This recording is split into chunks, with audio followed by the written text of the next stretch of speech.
Okay. Hello and welcome. My name is Guru Pathik. That's how you pronounce it. It's funny how sometimes I don't even remember how to pronounce my own name. But today we're going to be doing another replay review. This review is going to be of a 3.9k Nightstalker, and I'll read what he said about the game.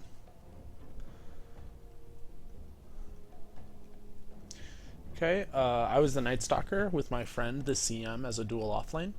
My other friend was the mid Lina, so you're playing in a party stack, the three of you playing together.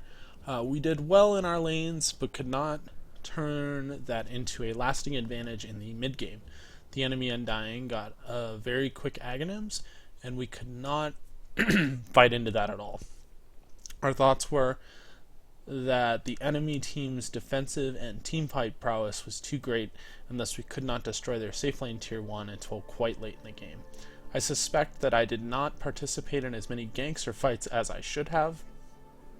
I had too much of a farm mentality. Despite that, the enemy team's greater team fight turned into map control, and my item progression stalled after Armlet. Okay, so it sounds like you tried to put out a little bit of aggression with a dual offlane, pretty popular actually with Nightstalker, and it panned out for a little while, but didn't turn into the mid-game domination that you were hoping for. So I'm going to let the game go until we figure out who the other hero is. It's Undying, of course, because you were complaining about Undying. Alright, so first off we'll talk lineups. Nightstalker's a fine pick. His buff to having 2 extra HP regen really matters and kind of makes him a lot more viable on the offlane. And so he's kind of seen a resurgence of play in 6.85. In this game, you've told me that it's going to be a dual offlane with you and CM. And that's okay. I think Nightstalker's a very good dual laner in the offlane, but I don't think CM quite fits that role.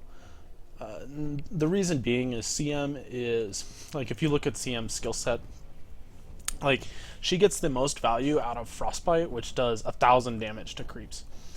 And I think not starting CM off in the jungle is kind of misusing the hero in a sense, because, you know, this hero is designed to go to the jungle, get level 2, 3, 4, like very, very early on the game, and sort of snowball our team with Arcane Aura. And starting her in lane isn't the best. We'll see where she ends up starting. Like, I'm perfectly fine if CM starts in their jungle, considering they don't have a jungler. And sometimes it's okay to, you know, smoke your way into their jungle, clear 1 or 2 camps, and then kind of surprise gank at level 2. That's kind of what I would like to see if you decide to do this offlane. The only issue with that is you might run into a roaming Mirana on the CM, and if CM gets caught out here, she's really slow, and it'll probably just feed First Blood. So there's some risk, some reward to that, but I'm imagining you two are just going to start in lane. Lina's pretty strong mid-hero still. The Yule's nerfs and some of her damage nerfs, she's still okay in the mid lane, maybe not as strong as she was last patch. And you've got a safe lane dual lane, it looks like, in the Rubik Wraith King, who's a pretty good carry. And if we look at their lineup, Invoker is most likely mid, though it could be Meepo with a safe lane Invoker. Bit uncommon. I would expect the safe lane Invoker in my games, but I think in your games you would more likely see the Invoker in the mid lane and the Meepo in the safe lane. Just a guess. I think Meepo's a stronger mid laner than he is safe laner, and the Venge will likely be supporting in the top lane, with Potom roaming likely on mid. She's going to be shooting arrows mid, top, could start in the off lane, but was sort of like a dual off lane by them as well with the Undying down there. But definitely just Undying in the off lane, Invoker mid, Meepo safe, this guy's support.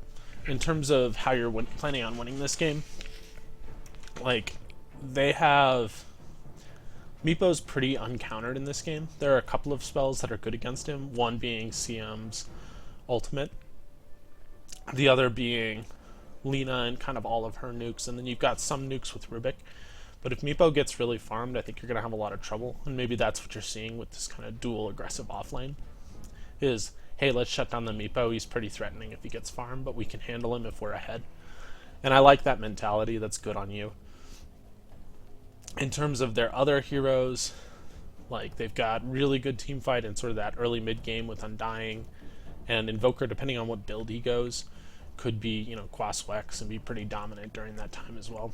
He might go Quaswex just because of the Wraith King and strive to burn his mana before he can ultimate. So, but in general, I think both teams are pretty well rounded. If I had to say, I think I like your team a little bit better. But again, it comes down to how well Meepo and Invoker play. And if you shut those two heroes down early, this lineup will crumble because they lack damage. Undying being really their only source of damage. So we'll start the game out and see how it goes. Check out your item build. Watching CM right now. Alright, your item build, you get Stout Shield, which I highly recommend. You pretty much, it's really hard to get away from getting the Stout Shield if you're a melee hero because it's just such good value. A set of tangos and a salve, that's pretty good amount of regen for the offlane, and it's probably sufficient. You have 2 GG branches, and here you could choose to be a little bit different with your build. I think this build is fine, but you know, sometimes you'll see mangoes here. GG branches are fine. Sometimes you'll see a circlet instead and not use more of this 90 gold. And that's fine. Like, your build is fine. The only concern I have is maybe you don't have enough mana to cast your spells. And if CM gets an early level 2, starting off in the jungle and then maybe rotating top, then this is fine that you didn't get that. Another option is to go like an early bracer. What's it called? It's not bracer. Gauntlet of Strength, that it is, to build into an urn, which is a pretty common early game item on Nightstalker, as there's no real other early builds on there. But build is fine. The new HP regen means you don't have to stack as much regen as before. And you're not facing a too highly harassed heavy lane. So you show up to the rune. One thing I'd like to see from you in the offlane is, especially when you're pressuring with these dual offlanes, is you really want to get a ward out, because one of the best ways of dealing with a pressure offlane is to simply just let the carry get experience and have the support pull their lane, and then they out experience you and they come kill you when they're level 5 and you're level 4, or you're level 3.5, or that kind of thing. And so I would have liked to have seen you run up and around and maybe have like one of your supports give you a ward early and ward this camp, or ward so you at least have vision of when they're pulling so that you know to contest it. It's a minor thing. The battle begins. Here, taking care for bottom arrows, nothing ends up happening, you just end up taking the rune. It's a good start for you. You ended up leveling Void, also fine. Pretty common to level Void at 1. And you return to lane. CM drops a ward on their top rune, and you don't get back in time to block. So there's kind of two ways to play the offlane when you're playing this dual offlane. And the first way is to push the wave aggressively and pull this big camp. And you're trying to turn it into a safe lane with that pull. The Radiant offlane is one of the best offlanes to dual offlane in, because you can pull this camp. Like, this camp becomes extremely important, and we'll see how well you utilize it throughout this game.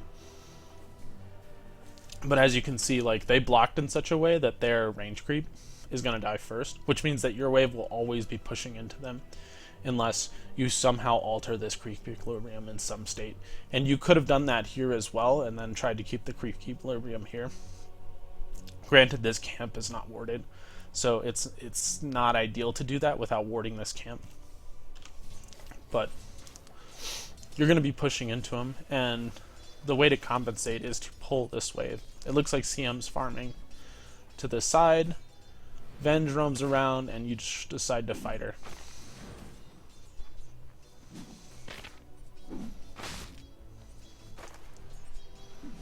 Like here, I'd like to see you use one of your spells, because you know you have a CM on your team, and since CM is jungling, you're going to get a level 2 early, and you want to start that regen, as you might just get a free nuke and, you know, We'll see when you cast your spell how much mana you're regenning, but it's about half a second or 1 a second. CM shows up into your lane. What level is CM? I'm cold, I know. CM's level 2. Like, CM has an aura right now. Look at her. She hasn't skilled her aura. She just skilled her aura. And you haven't taken advantage of the fact of using your spell early because you know there's a CM on your team. Like, that was an opportunity to play extremely aggressive on that Venge that you kind of missed out on. Minor mistake, but...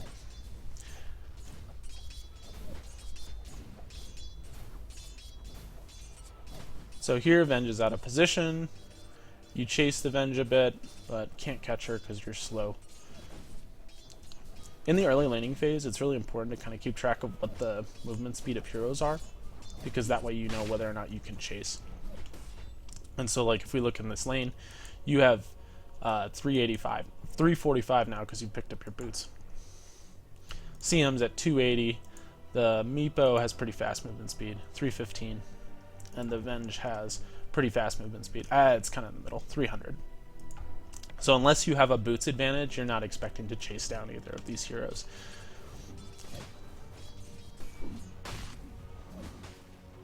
So some denying. And I think what you're feeling right now is that it's pretty hard to play aggressive on them because they're positioned so closely to their tower. And this is often what happens with these aggressive dual lanes, in that you can't aggressively dive a tower at level 2 or 3 without them being fairly low or having a big creep advantage. And the way you create that creep advantage is by pulling this wave. Like, CM's not doing much in lane right now. In fact, she might just die here if she gets stunned. But what I'd like to see is for you to be communicating with your CM to just eat this tree right here. Like, either one of these 2 trees. You can even eat this one. It's a little bit harder to pull, but eat one of these 2 trees and you're pulling this side camp to pull these creeps. And what you're doing is then this wave is going to push back into here, and some of the experience will get denied, some of the farm, but you're trying to create an equilibrium closer to your tower. And what that does is it forces them to go into unsafe locations. Like, if Meepo's standing out here and you run at him and void him, then CM follows up with a nice stun and a nice slow. He might just die before he gets back to his tower. But if you do that here, you're going to take so many tower hits that you're probably just going to end up dying. It's like the lane positioning is preventing you from playing aggressive. And again, like, I'd like to see you spamming this void, taking advantage of the fact that CM took aura at 2. Like, here, Venge gets out of position, a nice initiation from CM. She doesn't have slow, though. You stacked your spells a bit. And this is a minor issue, but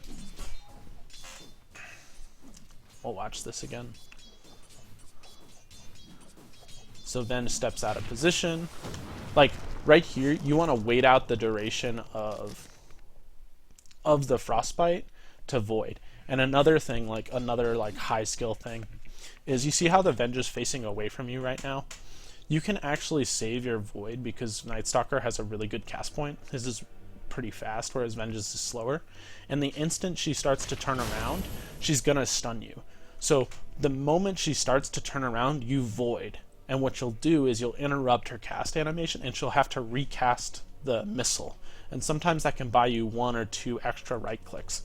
It's a small little thing, but it could have made the difference between this hero dying, as she walks away with 152 HP. So a little bit of outside of your range of being able to kill her, but a little bit more efficiency and not stacking your stun and then waiting to try and time the void to mini stun the Venge during her cast animation might have gotten you that kill. Now you've got the wave pushing into you, and so it's a bit harder to play aggressive, as if you play aggressive, you've got 5 creeps coming after you, and they only have 2 or 3. CM goes aggressively, bit of miscommunication, but you guys end up picking off the kill. So Venge out of position, CM capitalizes. You were a little slow to react as opposed to your CM friend, and that's okay. as what I'd like to see in this lane is you initiating the aggression rather than CM, because you have a little bit more movement speed, you can position yourself a little bit more aggressively, and I just don't know that how often a CM's just going to be able to walk up and frostbite someone in a higher level game. But here your aggression's starting to pan out.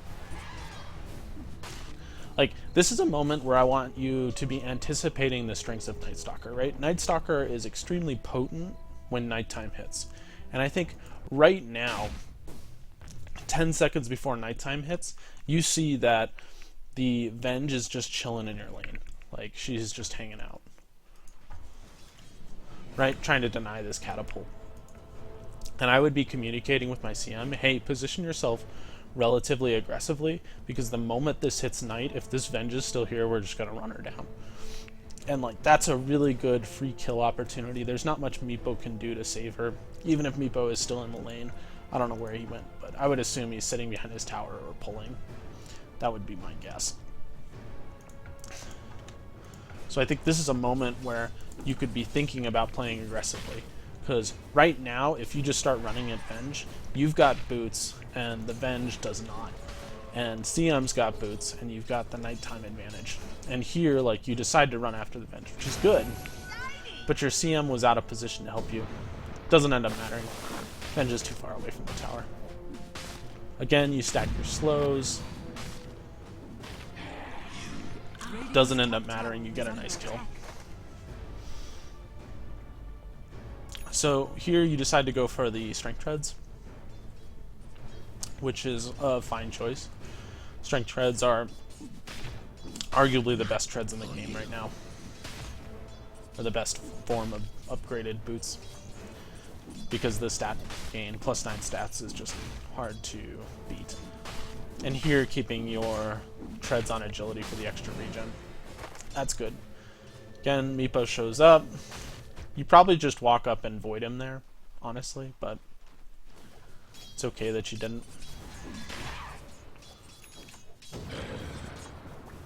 Voiding the Venge, running at the Venge, hitting her a few times, hitting the Meepo.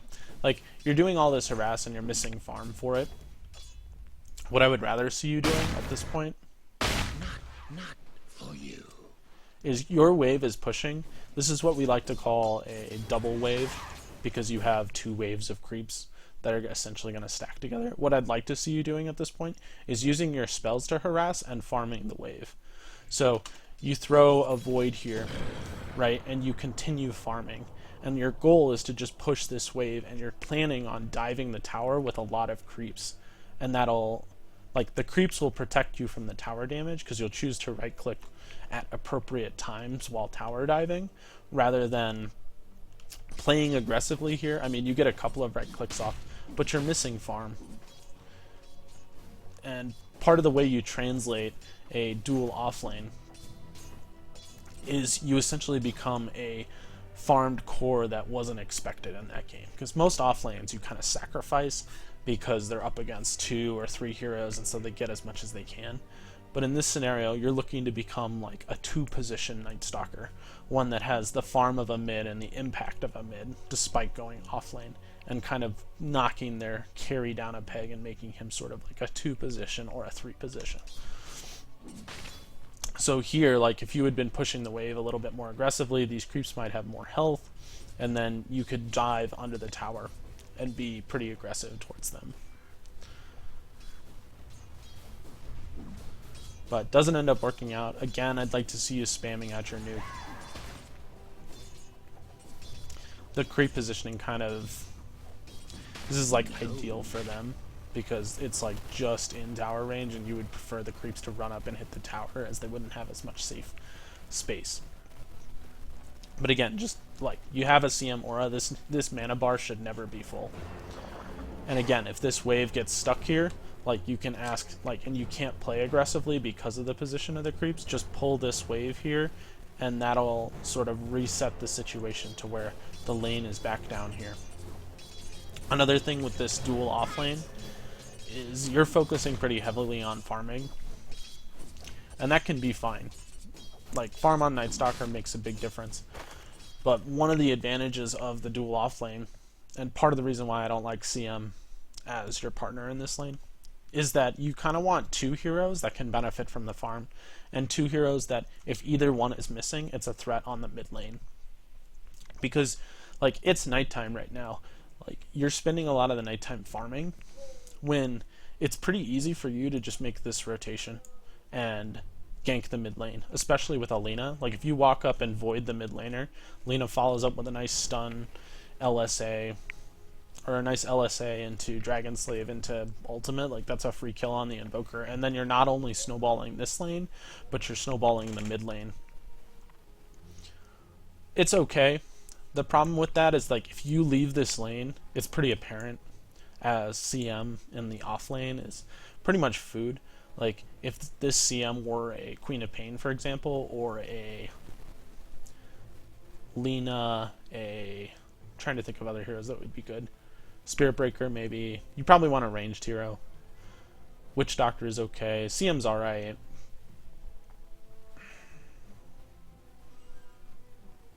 What other ranged dual offlaners are there? Windrunner, that kind of thing. Like Semi, Carry, Potom, those kinds of heroes that could use the farm. Then you're free to roam. And I think that's what you want. Like, you're kind of tethered to this lane because CM is not a hero that uses the farm very well. But Venge walks up. You commit for the Venge. I think you just go and kill the Venge there. But if you get the Meepo, it's worth killing. Lina rotates, you get a nice kill. Alright, this works out fine. Let's replay this again.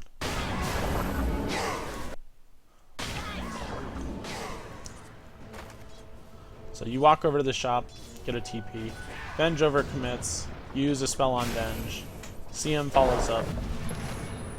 Here, you're actually standing in attack range of Meepo. And so I'd like to see you just attack heroes that are in range of you when you can, rather than just kind of sit here and do nothing. And then you get a bit indecisive about killing this Venge or killing this Meepo. I think it's fine that you turned here, especially because you're a Nightstalker and you could probably kill this Meepo. And then Lina kind of roams in and uses her ult for the kill. Not the best use of her ultimate, as she was probably dead anyway, just from a void. I'd like to see her just Dragon Slave there, but it's fine that she could secure the kill. Maybe she was having a rough time in the mid lane and needed a little extra farm. It's okay. But Lina roams in, gets this kill, and then pieces out. Like, one thing I'd like to see is after you kill both laners in your lane, you want to translate that into objectives. Like, you want to be pushing this tower. Like, if Lina rotates, gets this kill, that's fine. But just tell her, hey, stick around, throw both your nukes on this. We've got a siege wagon, which is your main way of doing tower damage. Let's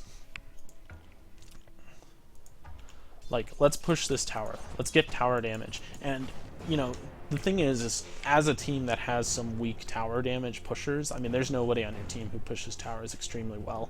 You don't have a Lycan or Windrunner, those kinds of heroes. You're gonna want to be able to take this tower down in 3 or 4 spurts. And this right now is an opportunity for you to get 300-400 damage down. It's the first of those few spurts.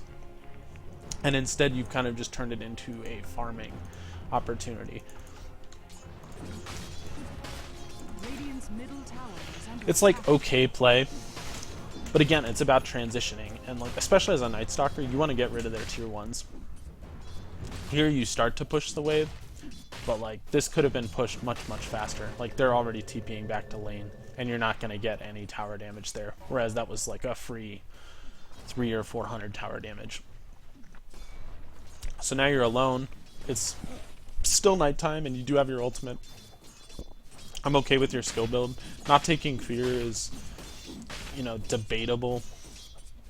You do have the mana regen to sustain it, especially with CM, and CM's leveling her aura, so it could have been okay to take a crippling fear over a hunter in the night, but not the biggest deal. It's not like you have a target that you absolutely need to fear to kill this game. Maybe Potom's the only one that you really need a fear, so she doesn't leave. But now it's day, and you know, in your first night, you've done really well. And it's good in some ways that you've gotten a lot of kills and there's been a lot of fighting. A lot of the fighting's been in your lane. And again, that's kind of what you're shooting for with the dual offlane. Here, minor thing, but again, your mana pool is full. Like, just void this for last hits. Like this right here, I would have voided that 100%. Like, gets my mana regen going, gets, you know, takes advantage of CM, gets me a little bit of extra farm. Like, you're being too conservative with your spells. Your spells are there to help you not only get kills, but also get farm. And with a hero like Nightstalker, since he only has a single targeted ability, sometimes it's okay to use that low cooldown, low mana cost for, you know, 40 extra gold. Like, if we look at CM's Aura is giving you 3 mana regen a second, and this costs 110, and you probably have 1 regen a second already from your own, you know, mana regen. And that means you basically get a free spell every 25 seconds. So in 25 seconds, you'll be back up at full mana.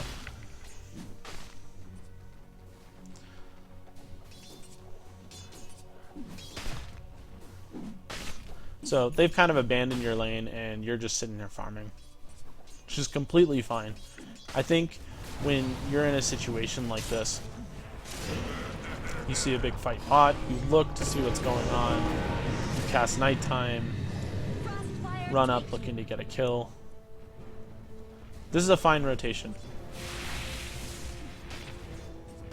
I mean, your team didn't end up needing you to get the kill, so I guess maybe in that sense you shouldn't have. But if you rotate and you take this tier 1, it's a perfectly good rotation. If you don't take the tier 1, then it's kind of a rotation where you probably would have wanted to stay in the lane better.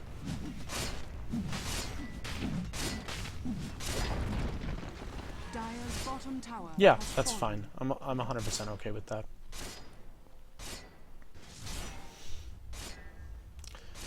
Here you pick up another TP and roaming back mid. It is daytime, so I can understand why you'd kind of want to roam. You could even start farming in the jungle right now if you wanted to. They've found a DD. Looks like they're going to give it to you. And looking to make ganks.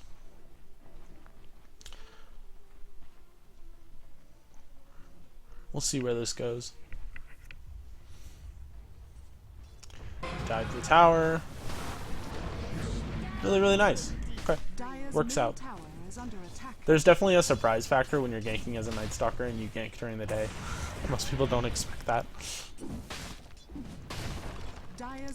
But you turn this gank like this. I think this is a mistake. Where you turn a quality gank, like this is a quality gank on the Invoker, but right now, pushing the tower. Like, take this tower out immediately. Like, that's sort of there was this joke, like when Navi was a really good team back in TI1. The little stat that they would put on was that they will kill you under your tower and then take your tower. Like, that was their playstyle. And I think that's the kind of playstyle you want to have as a Nightstalker. Even though he's not a tower pusher, like, objectives are hugely important. Like, you've got a siege creep. You've got a DD, like you hit really, really hard and do a lot of damage to towers, and this tower is at 3/4 HP, I believe. Like, just, or half HP. Like, just stick around here. You've got 2 Forge Spirits to tank, like, just push. Push, push, push. Like, not only are you taking away their map control, you're also doing quite a bit of damage. You're looking up the top lane and you're seeing that, like, yeah, this wave is pushing into your top tower right now, but who cares? Like, this tower in terms of map control means far less than this tower right now. And I mean, if you've taken out both this tower as well as this bottom tower, like, that's a very good start to the game, and then you're kind of set up to take out this tier 1 and really confine this team. I always talk about the minimap sort of like a, or I think of the minimap as sort of like a pendulum, in that in a balanced game, like, this is kind of the line that you shouldn't cross. unless you're like willing to play aggressive or take a little bit of risks. And depending on what you see on the map, that pendulum kind of rotates. So like if you see someone farming a lane down here, then you're probably safe to, like, if this is the center point, that line now moves to here. You're probably fine to farm these two camps or push this tower if somebody's pushing this tower down here. And what you want to do, ideally in Dota, is you want to shove that pendulum. You want to shove that line through the minimap to where this line is now here. And they're stuck basically behind their tier 2s, and you've opened up all of this farm as well as, you know, some of their ancients and Roshan to your team, while they're just stuck behind their tier 2s, and it greatly increases your farm speed of your team if you do that. So we'll keep watching. You run back up top through the jungle, ward behind the tower. Like, some of this is your teammates decided to try and take that mid, and maybe you thought they could take them without you, but if you're there, this fight never happens. And because they're not going to engage into the 4 of you with their mid hero dead, and their tower is just going to die. But what ends up happening is, because you two leave to run up to the top lane, and really you don't accomplish anything in that time, they take a 5v, we'll say it was a 4v2, and they end up cleaning up a couple of kills here. Granted, CM TP's in, gets a nice kill, Meepo shows up, like, you guys are just late to this fight. And what's funny about it is you were there. Like, you could have just been there from the start, taken the tower, no risk, no issues from that point. Now you come back to farm. Like, I don't have a problem with you farming. You definitely want to hit creeps a lot, especially as a core, because that is your main way of becoming or staying relevant to the game. But objectives are how you win Dota games, and I think you want to focus on that.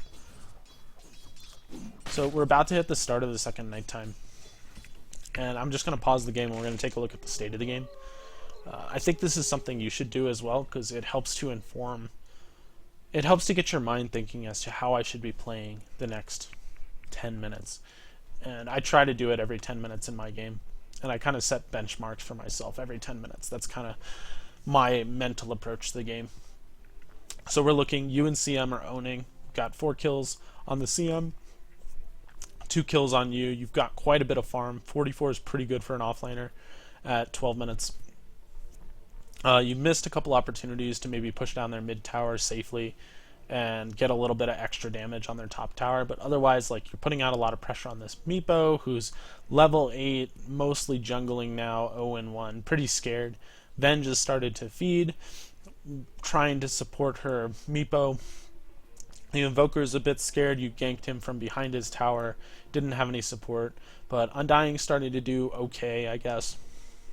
Like, he's probably your biggest concern in the next 10 minutes, is like, how am I going to deal with this level 8 Undying, especially with max Tombstone? Just because that's the nature of that hero. Even if that hero feeds for the first 8 minutes, he's still the strongest hero on the map from like minute 10 to minute 18. That's just how strong his skill set is for that early mid-game fighting aggression. And then Mirana hasn't accomplished much as well. Like, right now you guys are set up to own. Your Wraith King's a little bit behind, but if we looked at his item set, he bought a Midas. So I think it's okay that he's got 1 death and you're not so worried about him. Like, if you just create enough space for this guy, he's going to be massive just because he bought a Midas and he's in the jungle farming. Like, your goal is to fight as 4 really strong heroes. Your Lina, on the other hand, is a little bit behind, but she's closing in on her Yule. She's about 900 gold away. So, like, you're the strongest hero probably in the game right now because of your start, because of your opening, and you could really transition that. Now, in terms of items, you're sort of at a decision point of what items to get. You're thinking about the Ags, because the Ags is really good for controlling vision and those kinds of things. And I think if your plan is to take out a lot of towers, Ags is exceptional, because then even if they ward and they don't have any towers, like, the wards don't accomplish anything with Ags, which is really, really nice. I mean, the enemy vision range, I guess, is reduced without the Ags. So the Ags is mostly just for your vision. Never mind, scratch that. I'm wrong. they've changed this hero's vision a lot, so I'm getting confused. Armlet's okay. Armlet's geared more towards making you a bit tankier and maybe making you a bit more of a right clicker. The other item I'd like to see you consider at this point would be Midas. And the reason Nightstalkers pick up Midas is that, like, look at your stats. Like, you already hit for 100 damage. You already have 8 armor. You've got 1300 HP. You don't necessarily need anything pressing right now that's going to change the game. And by buying a Midas, you're still pretty much as strong as you would be if you bought any other item. And you're ensuring that you're going to have a lot of farm in the late game. Because a lot of times what happens with a Nightstalker is, you know, the second night comes. The first night comes, you do pretty well. Then second day comes, you farm. Second night comes, and you just don't have that great of a second night, and you fall behind in farm. And then for the rest of the game, you just kind of run in and die and don't do anything. And Midas sort of prevents that situation from happening if you have a poor nighttime. It's a defensive item on Nightstalker to ensure that you have good late game potential. But overall, like, I think it looks good in terms of doing well this game. I would continue to try to shut down this Meepo. As you know, he's defaulted to his jungle. I think the goal for you guys, especially with Nightstalker, is to gather up his 4, let you run around in front, get some wards up in their jungle, push down this tier 1, and really limit this Meepo's ability to farm while sort of dodging the Undying, because you can just run away from him. That's kind of his weakness. But overall, like, you've played really well at the start of this game, and I think you're in a fairly dominating position to win this game despite the couple of mistakes early. So start to buy up the armlet. Again, it's okay. Other items you could be considering as well. Lina kills Meepo. Invoker sticks around. Nice initiation. And no dust. Did CM have dust? Not so fast. Why did they die? Too many irons in the fire. Okay. So we'll go back and watch this again. I'm just confused as to how they died. I guess they came out and started casting spells. Yeah, Invoker came out to kill the other guy and continued casting. And then Undying kind of snuck up on you.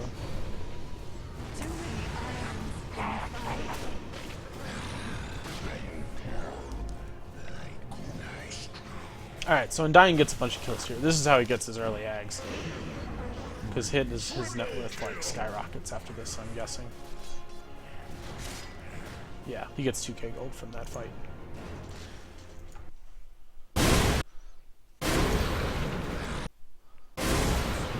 Alright, first things first. Go back. So long ago. That is far too far. So you get a nice kill on Meepo,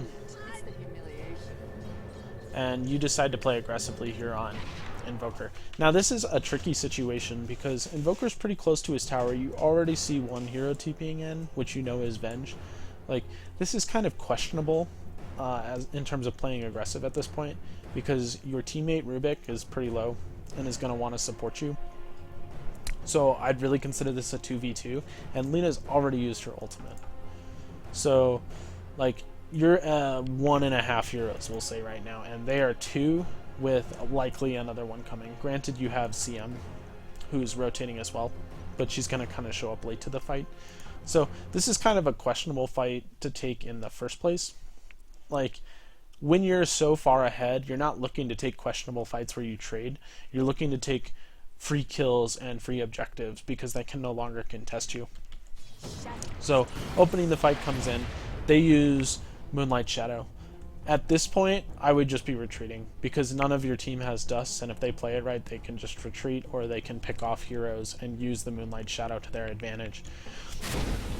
like in your item build, I would like to see you carrying dust at this point. I know like most of the time people think it's the support's responsibility to buy dust and detection and those kinds of items, but I mean it's 180 gold, and if you get one kill, then the dust essentially pays for itself and more. Like if you're carrying dust here, you just instantly kill this invoker, and he doesn't kill the Rubik. So Undying shows up, drops a tombstone. You like kind of catch it, but don't really because of the sort of your camera work. And here you try to man up on the Undying when you just can't. Like there, you probably could have just ran instead of shooting the man up. Like you're a Nightstalker, it's nighttime, there's no way he can catch you. Like here, just run down. You've got a lot of zombies on you, so maybe you might not be able to get away, but I think I would have tried running there instead. Undying gets 3 kills. And this is kind of like, this fight stems from picking a fight that's not the best fight to take in the first place. And then continuing to fight when you don't have detection. And you end up feeding away a lot of gold to this Undying. So now, like, Undying becomes sort of a big problem for you the rest of the game. And I think a lot of it's going to stem from essentially giving him his Aghanims there. Like, he just finishes his Aghanims after that fight. He wasn't that farmed beforehand. Like, he had pretty decent net worth. Like, 4k. Like, he was right around your level. But jumping up 2k in net worth is going to be a big problem now. It's just some mistakes. Here, again, like, this needs to be dust. When you play against a Mirana, you just need to have dust in your inventory as an aggressive hero. Like, if you're a Lina, a Clock, a Quaswex Invoker, anyone who's geared towards getting kills in this stage of the game, you need to have dust to counter out that Mirana's ultimate. So here, after you die, you run back mid, you're looking to kill this Invoker, you kind of show your position, and he backs. Rubik was there too. So running at people through lanes isn't the best way of ganking, especially as a Nightstalker. You just, like, most people will see you and then run away before you're able to get into range. And like now we're farming.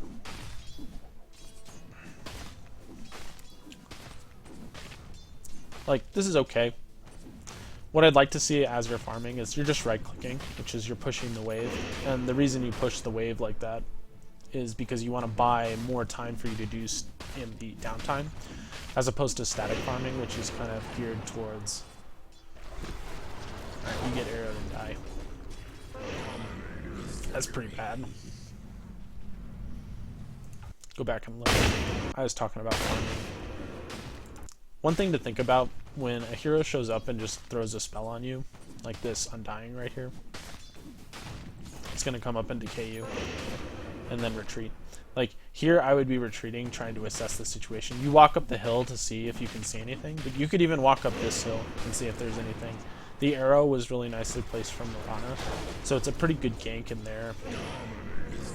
It's a pretty good gank from their perspective, but from your perspective, like, a hero walks up in the lane, uses a spell on you, and you don't interpret that as a sign of aggression. And so you die before getting any of your spells off, especially at time, is a big, big no-no.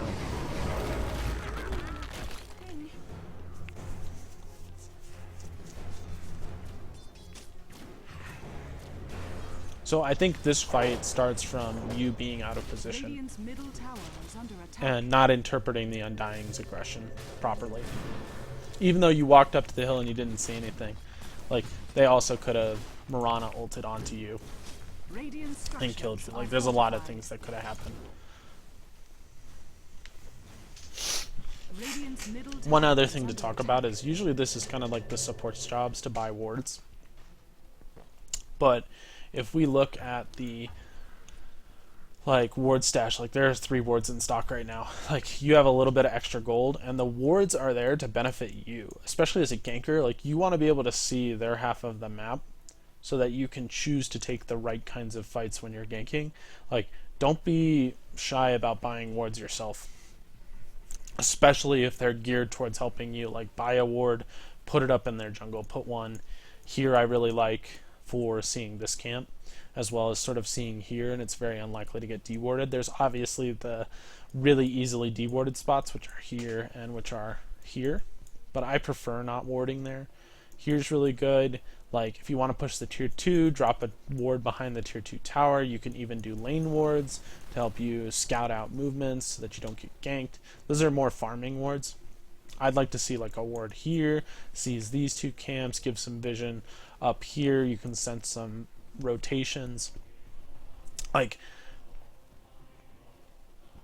don't be afraid to buy wards as someone who is, you know, going to use them, especially because then you can put them where you want them, right? As opposed to dealing with wards on your own team that, as opposed to like your supports placing wards in places that you may not actually want them or may not actually be able to use them.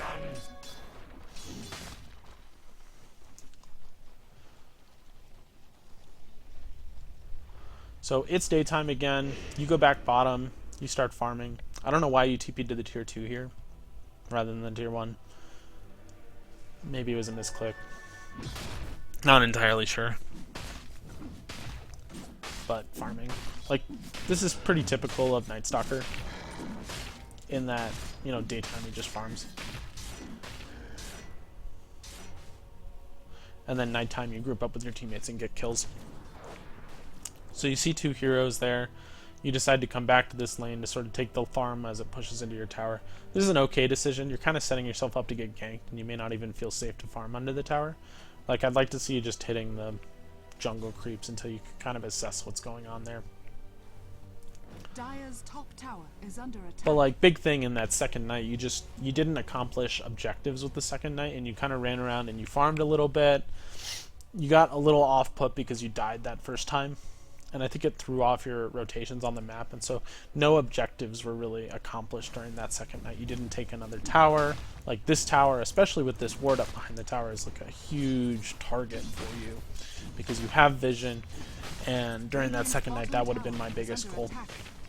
And now you're kind of like pushing back when your aggression is going to happen, meaning that they're going to scale a little bit. They're going to have more time to get to the late game.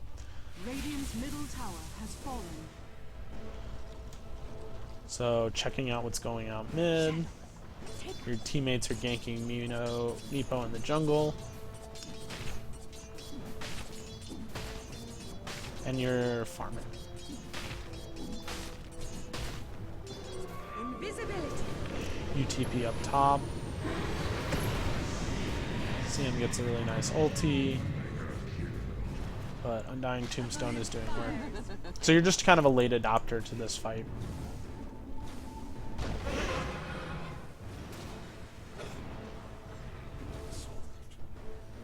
Radiant's top And tower they just is dive. under attack. Dive. Wraith King shows up. Also a late adopter.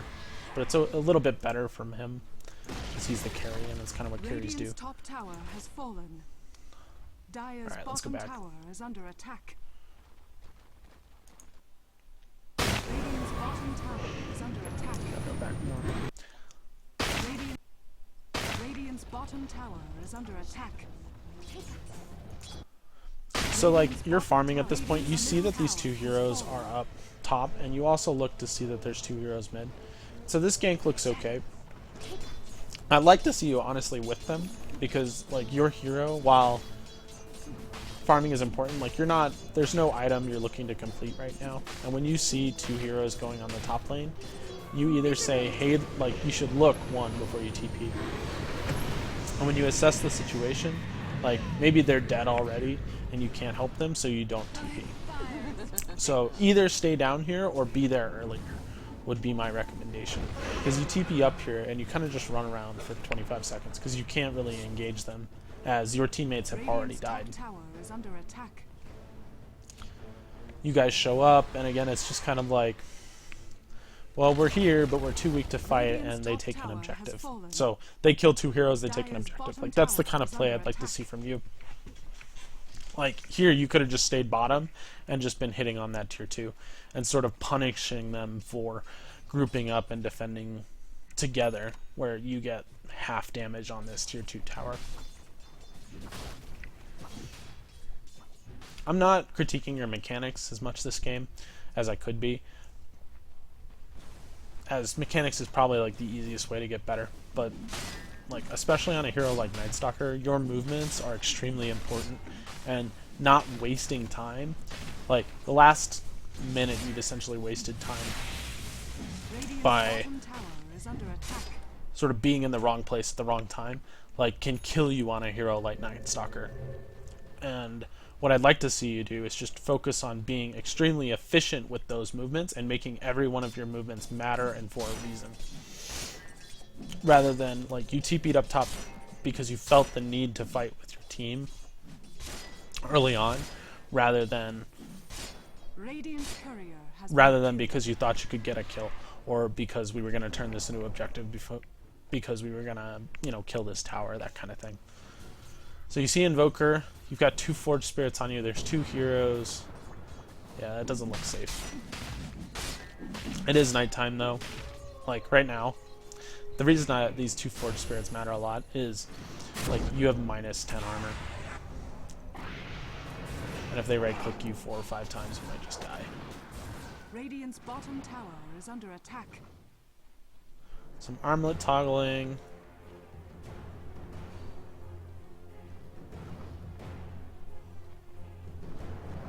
You're running around like a madman trying to avoid them.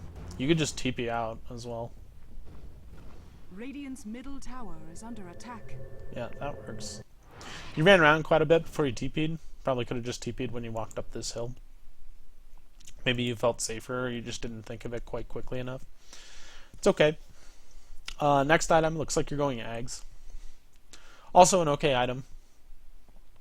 It's really geared towards, you know, taking away their kind of vision and picking the right kind of fights. And so, like Nightstalker, when he's picked for that reason, so that he can buy Ags and mess up the other team's initiation, as well as picking the right fights for his own team. And I think it's okay. You're kind of running into the issue right now that if you build an Ags, like, it doesn't accomplish much for you in fights, and you're having difficulty during the fights.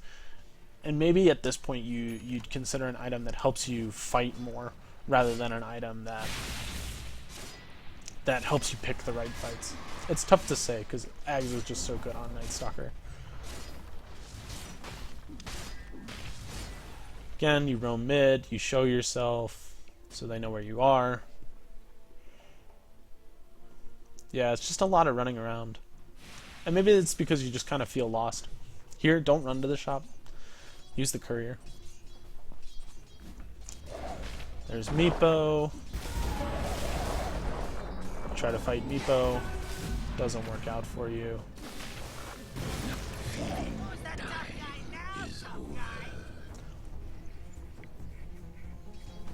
So this death is probably one that you just could have avoided. Like, it is nighttime. Meepo walks up, he misses his net, but then you walk back into his boost. So, like, you could have avoided his poof damage, one. And then maybe just run.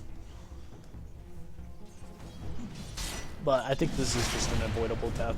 You can even see him before he can see you because you're a Nightstalker. Nightstalker has better vision than other heroes at nighttime, and worse vision at day, which matters a lot for ganking, as Nightstalker, I believe, can see 1400 range. So if we're looking at, like, Rubik here, for example, 1400 range is about to this tower. So you can see a hero here, and he can only see 900 range, so he can only see to here. So you wouldn't be able to see you if you're standing out here, for example, whereas you'd be able to see him. There used to be more heroes that had good night vision, like Meepo is one of them, for example, but it got nerfed. And really the only heroes that have that night vision now are Luna, Slark, and Nightstalker, off the top of my head. I'm sure there are other ones. But you could see him first, which means you could have avoided him, especially at nighttime. And I think you've got to be assessing the game. Like, Meepo can solo kill me, and I can solo kill probably their Potom and their Venge. Potom if I have a Dust, Venge maybe if I have a Dust. So I'd still like to see a Dust in your inventory. Maybe instead of this magic stick.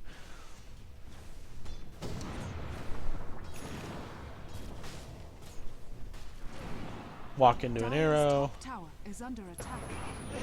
Radiant's bottom tower is under I think attack. you're just dead now. Nah, you're tanky, you get away. So that was your fault getting hit by the arrow, but you know what's more troubling about this game Radiant's bottom tower is under attack. is that you as a Nightstalker right here, you TP back to defend a tier 2.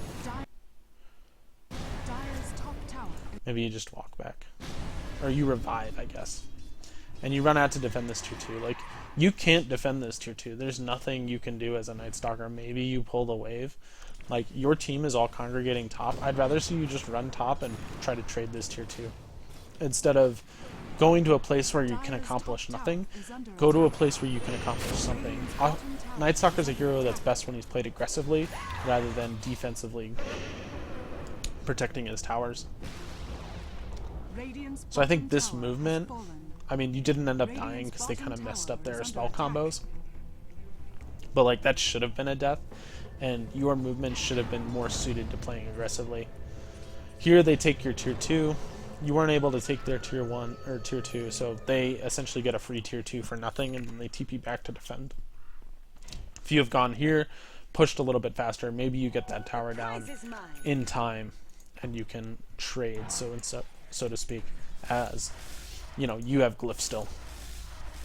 So that would have been an extra 5 seconds of beating on this tower. An extra hero pushing this wave, pushing this tower, might have made all the difference. I don't know if they have glyph. They also have glyphs, so maybe you might not have gotten it, but a little bit more tower damage as opposed to defending an objective that was undefendable. If the rest of your team rotated, then I'm fine with you running bottom, but it's not what happened. So we'll pause the game. We'll kind of take a look at the state of the game. You guys are at... So you were 2-0-4 at 12 minutes, and now we're 2-3-4. So the past 12 minutes have really been pretty bad for you, and it all comes down to kind of this lost fight up here where you fed the Undying 2k gold and a bunch of kills. And so that kind of is like a pretty big damper in your game. And oftentimes with these early aggressive heroes, one bad fight like that can be the end of your game against a good late game. I don't think that that's necessarily the case, but we haven't accomplished much in the last 10 minutes or so. CM, who was also 4 and... She had 4 and 2, I think, at that point, so she's got 1 extra death. Lena hasn't gotten any new kills. You know, Wraith King still hasn't contributed much, and Rubik's kind of starting to farm. So you can see, like, the downturn of your team in this 10-minute window, and I think this is really the biggest reason why you fell behind. And a lot of it's you didn't use wards as well as you could have. You're not carrying the early game items that ensure that you get kills, which are dust, and then you're sort of running at heroes rather than thinking about, like, especially with that top lane, you're running at heroes because you think you're stronger than them rather than assessing the situation as to, am I actually stronger? Is a Rubik at a quarter health and a Lena with no ultimate? Are we able to kill an Invoker under his tower at full HP with Avenge TPing it? Like, that's... You're not quite assessing... Like, you're assessing your strength based on the fact that I'm a Nightstalker, therefore I should be able to kill things, rather than actually assessing the situation and deciding whether or not you can get kills. But game looks pretty hard for you. You guys can still win, honestly, but a lot of the winning from right now, like, you're going to look to probably focus down on dying before you can get his spells off. Like, that's how you deal with heroes in Dota that you just can't deal with. You try to catch them out of position and chain stun them to death so that they die without using their spells, sort of like how you died in the mid lane without getting any spells out. It can drastically change the fight in that you're playing 5v4 then, and their most powerful hero is eliminated. Now, if Undying is smart, won't happen, and he'll have, you know, defensive abilities in terms of Venge swap to get him out of trouble. So it's difficult, but it's still possible. But I think your gameplay is going to revolve around picking off this Undying before you can get his spells. And I think that comes to you using a really good Crippling Fear and then comboing with Lena.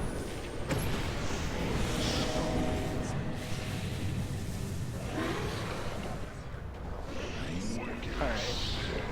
So we'll take a look at this, because this is pretty much the beginning of the end.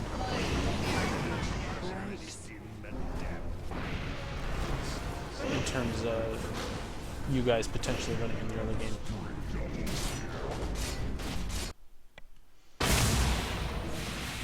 Back more. Okay, right here. So Mirana just threw an arrow, so you know Mirana's there. Then Undying walks up to this ledge. You see Forged Spirits. Like, there are 3 heroes here. Just based on your vision. You can still see Meepo at the top lane, so you don't know that Meepo's there. But I think at this point, you want to be playing defensively. Like, I wouldn't be standing out here. Granted, you don't know that Meepo has a blink, so maybe you feel okay on this hill. But, like, this is a really aggressive movement by Undying. And if you want to become a better player, you have to respond to more subtle cues as to aggression, right? Like in the 1K bracket, for example, a sign of aggression is they're hitting you. In the 2 to 3K bracket, a sign of aggression would be, they start running at you like they're trying to cast their spells. And then, like, in the 4K bracket, simply them just, starting to show up to your lane is usually a sign of aggression. And I think you've got to interpret that this Undying walking up here, just like he was in the middle lane, he cast a spell on you. Like, this is a telltale sign that they're going to be aggressive. But you kind of hang around, Invoker shows up, like another sign of aggression. A second arrow comes flying in.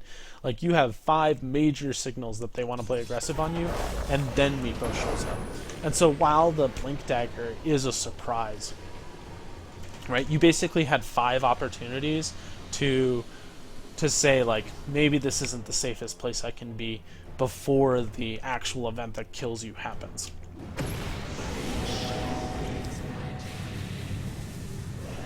Right, and now you're stuck in a very difficult situation in this game, which is you're on a hero that can't flash farm, and your item progression is essentially stopped. Because you can't get kills, you can't transition, you can't seem to make anything happen. And this is kind of where, like, had you gone an early Midas early on, you might have been able to salvage this situation. In the sense that you still have some sort of a farming mechanism.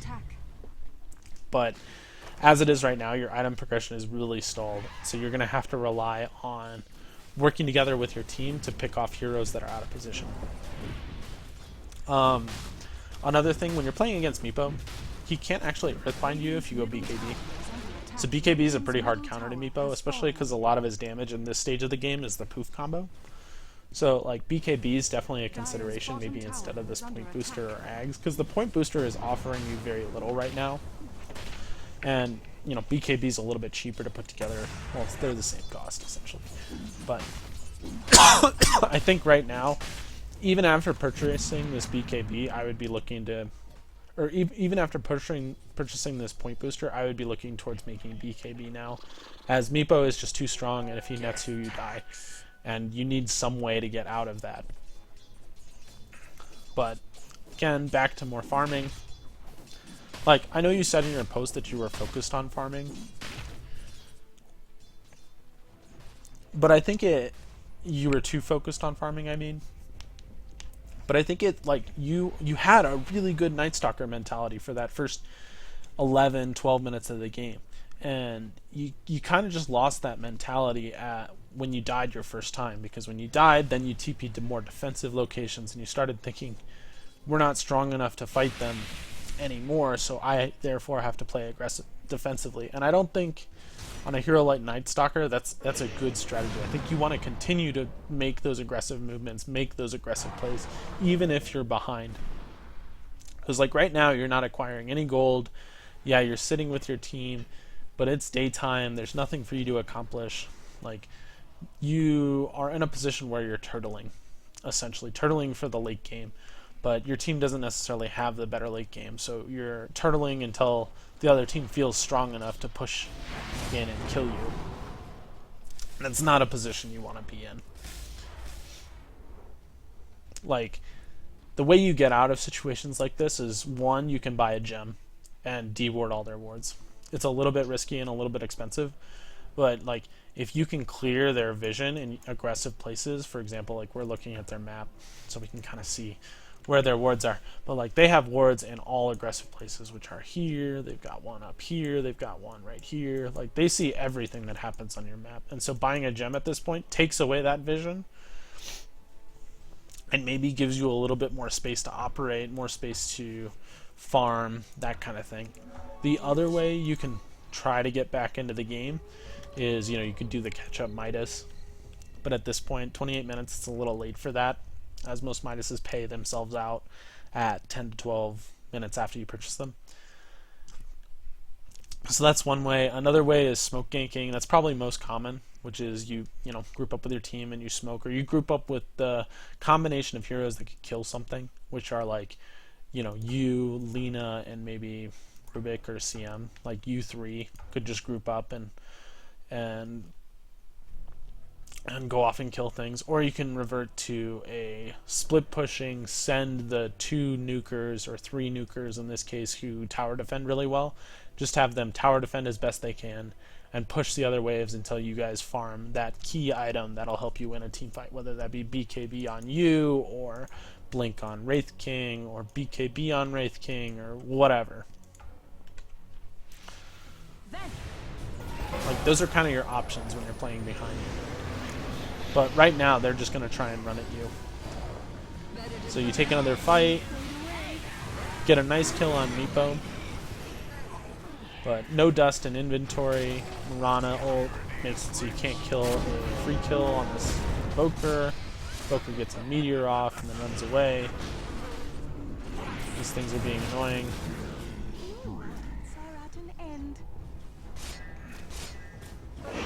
Did you purchase before you died?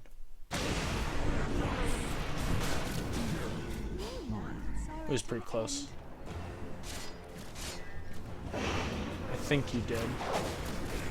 So that's good. Purchasing before you die is good. But that Invoker gets away simply because you don't have dust on anyone in the team. You, CM, Lina, Rubik, like none of you have dust. And that's, a pretty big mistake versus a hero that can make the other team entirely invisible. And I think you might have been able to fight there had you killed the Invoker right on the spot. Go back and watch it again.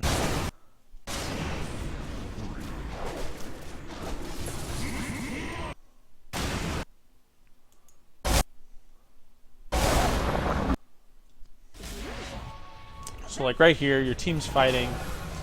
The decision to fight here isn't the best one, but ends up being the decision. You show up, and like right here, this Meepo, he ends up dying, which is good. But like a dust early would have made him die maybe a half a second or a second earlier, and maybe Lina survives because of that. Probably not. Here, this Invoker, if he dies right here with your 2 right clicks, then you turn, you kill the Venge, then you turn, you kill this Undying. As it is, like you're forced to kill the Venge because, and then Invoker is off to the side. Potom hits a nice arrow as she comes back in, and Invoker is allowed to cycle through his spells a couple more times.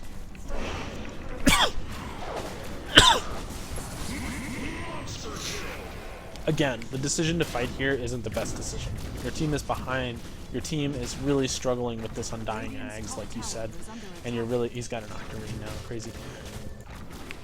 Like, it's really hard for you to team fight, so why are we team fighting to defend a tier 2 when tier 2s at this point don't really offer you that much, and they likely have vision or wards that are making the fight much easier for them. Like, you're trying to minimize your losses, and at this point, a tier 2 tower is not as important as your own lives, your own staying alive, and your potential to farm other lanes and push. But you purchased basically right before you died. Might have been right after. That's good. That's understanding the difference between reliable and unreliable gold and sort of minimizing that loss, so that's good. But, it's 30 minutes, and, the time for Nightstalker to shine is past, which means you're trying to be as useful as possible. Like, the way Nightstalkers at 30 minutes remain relevant is by either, getting that Midas early, and you'd have a Midas plus Armlet, BKB, maybe half of an Ags at this point with a Midas, or getting so far ahead in net worth or keeping like the other heroes lower in net worth, that the early game is sort of extended for you. But like if we look at their item builds, and I know you haven't looked at their item builds much, this could also inform your decision making. Like Meepo, his item build's pretty standard. He's gonna go Ags into Blink into Hex pretty much every game. Maybe he gets Strength Treads, maybe he gets Travels. Who cares? Like that's his build. Invoker went a Midas though, so like it's reasonable to think that Invoker is gonna scale towards that late game. Undying, obviously, you knew he had an early Ags. Bottom, she went Midas as well, and Venge like went support items. So they've got 2 Midases and a hero that likes to farm, likes to try to scale into the late game. So like they're definitely seeing like we can win in the late game. And if you can't run them over in the early game, like a Midas on Wraith King is not a run them over in the early game kind of item. And so like your teammates' items could inform your item decisions as well as their items. Like I think a Midas on you this game would have been fine. I also think like you could have gone a like Helm and you could have farmed the jungle. You could have gone a Vlad's for more farming potential. Sanjin Yasha is a little bit more ganky, but kind of in the middle there. Drums would have been okay too. Like a lot of different options. But I just don't know that Armlet was the right item here. I'm also just not a big fan of Armlet in general on heroes that aren't like Huskar or CK, who get like extreme value off of it. I think you end up doing more damage to yourself than merited. I think on Nightstalker, Armlet's fine if you get hard, but otherwise, I'm not a big fan. So now it's base defense. Meepo just runs right in. He's got the Aegis, he doesn't care.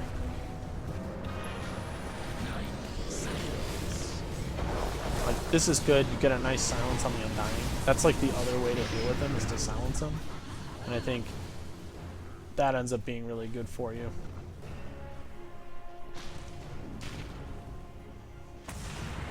Like you haven't used Crippling Fear very much this game, and I haven't been harping on it too much.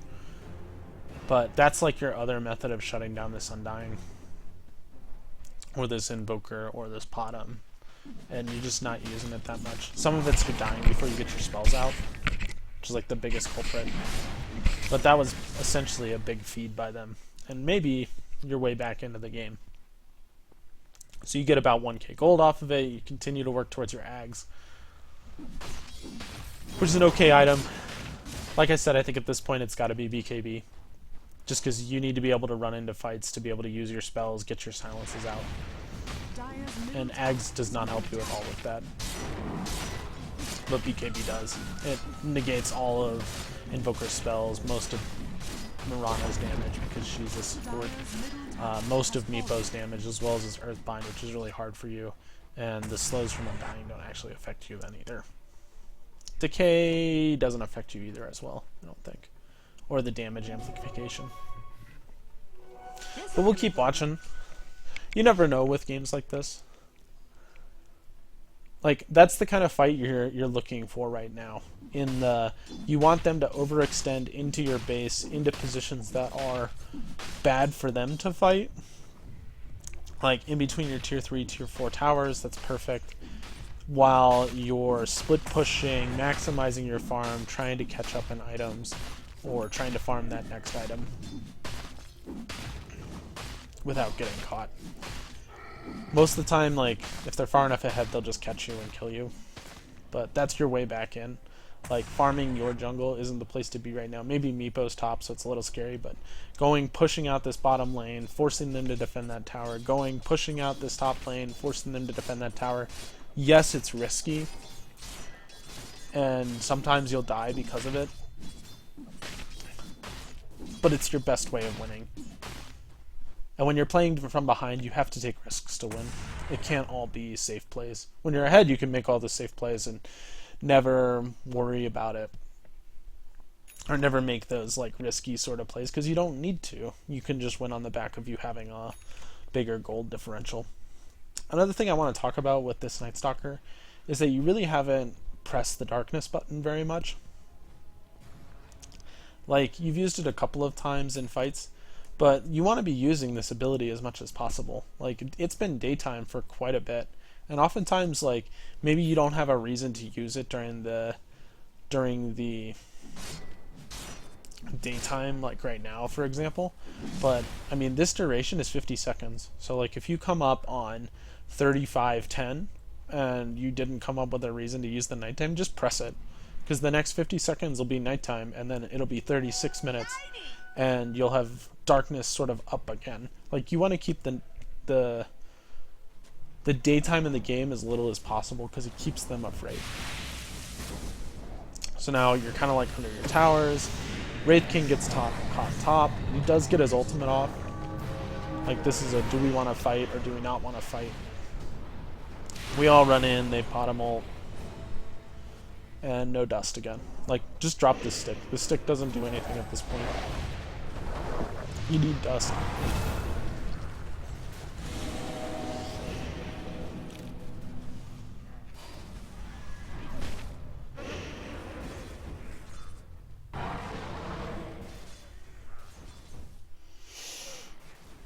But, you know, they took a fight. They didn't kill Wraith King. Yes, they got his ultimate, but they used a lot of their spells. Like, this is pretty good defense. And now they just continue pushing. I guess they just feel like they're that strong.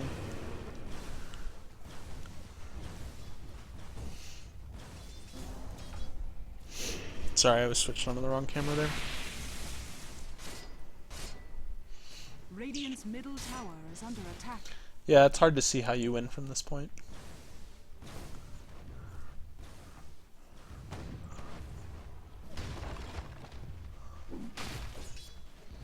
But do you see how, like, you're just sitting in your base and you're not accomplishing anything? Sometimes that's okay if you're a support, because there's not much you can do. But, like, you as a Nightstalker, I think you've got to try to get out on the map, to get out and push. Like, they're split out right now. You can see, like, Undying's top, there's 2 in the top lane. Or Undying was bottom, excuse me, and 2 were in the top lane. Like, group up your teammates, get a smoke, walk around on this Undying, try to gank him, right? Or walk through their jungle, look to gank. Because right now, they're split up, they're in a situation where they can be taken advantage of. You're just sitting in your base waiting for them to push. Like, don't wait for the end. Get out and do something. You know, like, you 3, right now, grab a smoke, go. Like, run down the middle lane, run into their jungle. You might catch Meepo by himself. You've got enough spells. You've got enough burst to kill him, especially if his teammates aren't there. But, you know, we've spent the last 3-4 minutes and we haven't left our base as a Nightstalker. And it's nighttime. Like, we can take advantage of this vision. Like, run around with your Ags. You're almost 100% safe as a Nightstalker running around with Ags in the nighttime. That's why it's so powerful. Like, the only way for them to gank you is with a smoke. And they have to know exactly where you are. And, like, blink initiate and then disable you immediately. Because otherwise you'll just walk away.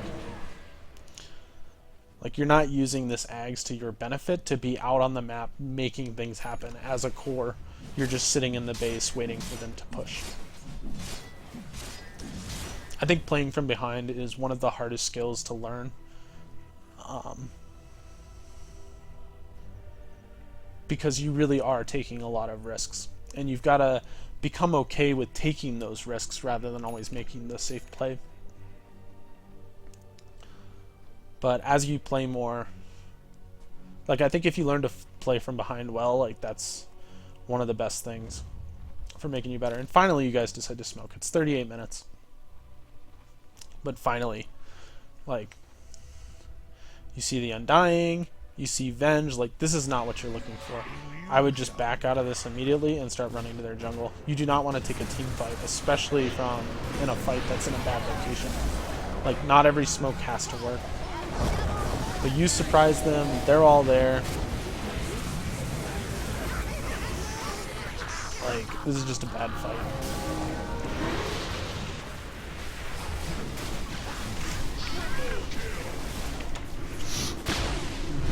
Right? Like, don't force it.